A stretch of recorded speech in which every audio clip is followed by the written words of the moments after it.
And the reservoirs out west are down to almost zero. We're in a situation where the Colorado River looks more like a stream.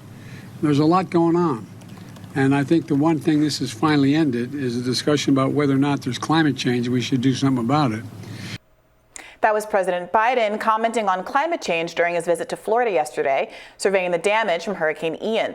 During his visit, he said Hurricane Ian and other extreme weather events put the question of whether there is climate change to bed. Meanwhile, Florida Governor Ron DeSantis has approached the climate issue with climate adaptation, or as Time magazine writes, paying for Florida to adapt to a changing climate but not addressing the root causes of that climate change. So what does this mean for Republican leaders' future approach to climate change? Joining us now to weigh in on all of this and more is the chief national spokesperson for the Sunrise Movement, Paul Mejia, and author of Apocalypse Never, Michael Shellenberger. Welcome to you both. Thank you so much. So, Mr. Shellenberger, I'd like to start with you because, and I thought of you, I know a little bit of your work on this issue, and we were having debates about how climate change is affecting extreme weather, et cetera. And I think you depart a little bit from what some environmentalists or kind of climate change activists think about the issue. So what is your thinking about how to, prepare and guard against whatever impacts climate change is going to have? Sure. Well, climate change is real. It's being caused by humans. We should do something about it. We live in a particular temperature band. We've built our civilization around it. All else being equal, we shouldn't want to change it. Of course, all else is not equal. Our prosperity and security and our resilience to extreme weather are due to our use of energy in general and fossil fuels in particular. These hurricanes you cannot attribute them to climate change. There has been no increase in landfalling hurricanes over climate relevant timelines, meaning over the last century. There has been an increase from the 70s and 80s, but the 70s and 80s was a very low period. So when you look at a full century, you do not see an increase. There's been an increase in satellite recordings of hurricanes. We've gotten better at recording hurricanes, but when you factor that in, there's been no increase. And so it's irresponsible to suggest that there's been an increase in hurricanes at all, much less it's from climate change. And that's both for all hurricanes, but also for major hurricanes, category 4 and 5 hurricanes. So it's also incorrect to say that climate change has intensified hurricanes. There is a prediction by the National Oceanic and Atmospheric Administration that we will see a 5% intensification of hurricanes, but that will be due to the fact that the total number of hurricanes is expected to decline by 25%. So the increase in intensity is just a residue of the fact that you've had an overall decline larger than the decline of category 4 and 5. Paul, I wanted to respond to that. I looked into this and I saw climate reports that did show that there's an increase in intensity in hurricanes. I think the claim about the frequency stands, but the predominant argument that I've seen made is that there has been, in a short-term way, an increase in frequency, but more substantively, an increase in intensity of stronger and more damage-causing hurricanes. What's the truth here, in your view?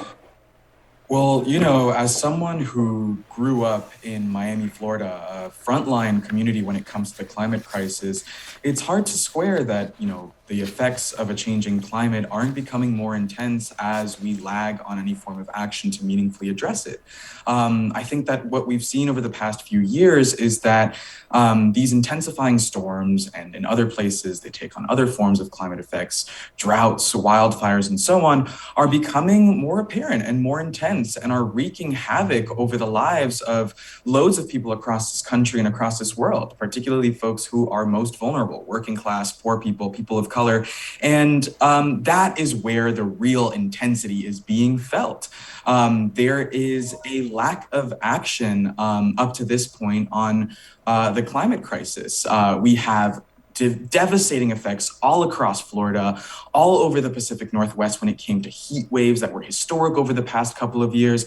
The science is in, yet what actually seems to be happening, or the only sort of action here that seems to be out, is that by our elected leaders. So I actually think that, it is of minimum responsibility for President Biden to be talking about an issue like the climate crisis when disasters like these occur. We should be ramping up our action, if anything. John Paul, what about the argument, though, that what's causing more, seemingly larger impact is that there's more development on the coast than there used to be, that there's more cost to these hurricanes because people have not adapted per the language that's now being used by the Republican Party, and rather than that there's an increased intensity? Well, I think I don't bear part to I haven't lived in the places of Miami, which are incredibly well adapted and very elevated, that have modernized infrastructure. I come from a pretty working class neighborhood. And to be frank with you, the costs that are enormous, that are often unreported when it comes to a storm devastating a community, are those which are most vulnerable. I remember Hurricane Irma only a few years back devastating the place that I knew and loved. I went off to the home of a more affluent friend for resources and protection because I had nowhere to stay. And when I came back, I noticed that the contours and the path of destruction of the storm was carved along the lines of the inequalities of race and class. And that's something that we should pay attention to. Often places go discounted when the folks who live there are folks who have been historically left behind. Let me just say one thing. There's been 15 Category 4 and 5 hurricanes over the last 100 years. 10 of them occurred before 1960, 5 since. It's not the case that we're not doing anything on climate change.